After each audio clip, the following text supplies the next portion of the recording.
Have you ever wondered how a small group of apes came to dominate the entire planet?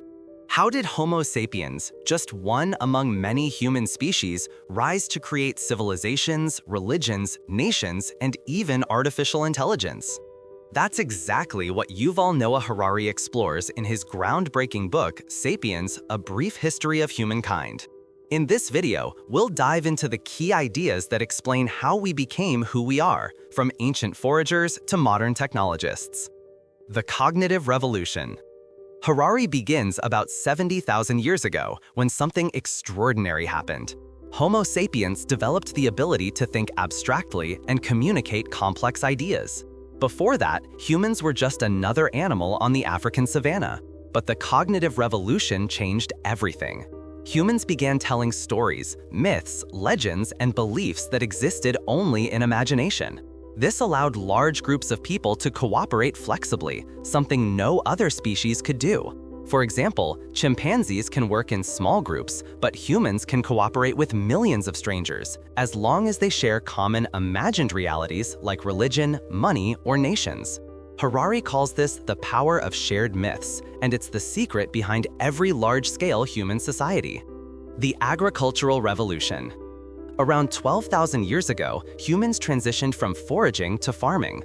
This agricultural revolution might seem like progress, but Harari calls it history's biggest fraud.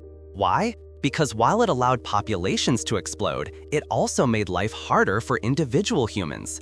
Farmers worked longer hours, ate a less varied diet, and became vulnerable to famine and disease. Grains like wheat and rice domesticated us, not the other way around. We started building permanent settlements, forming hierarchies, and creating private property, the seeds of social inequality. Yet, agriculture also gave rise to kingdoms, writing, and organized religion, paving the way for civilization. The unification of humankind. As societies grew, humans needed new systems to maintain order. Harari explains that three great unifying forces shaped our world: money, empires, and religion. Money became the most universal shared myth, a system of trust that allows strangers to trade. Empires expanded human cooperation, spreading languages, technologies, and ideas across continents. Religions provided moral codes and a sense of meaning in increasingly complex societies. Over time, these forces connected humanity into a single global network, laying the groundwork for today's world. The scientific revolution. Then came the scientific revolution about 500 years ago. Humans began to admit their ignorance, and that changed everything. Instead of relying on myth or tradition, we started to explore, experiment, and question.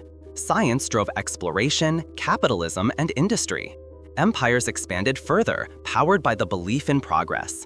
This era gave us modern technology, medicine, and massive economic growth, but also warfare, exploitation, and environmental destruction.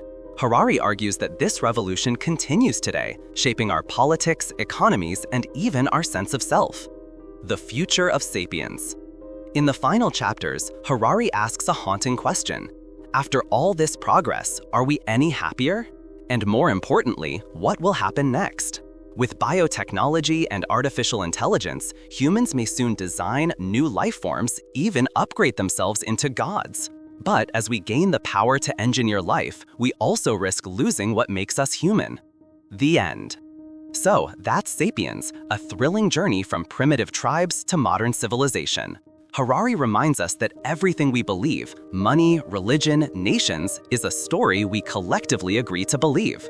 And maybe understanding our past is the key to shaping a wiser future. If you enjoyed this summary, don't forget to like, share, and subscribe for more deep dives into world-changing books.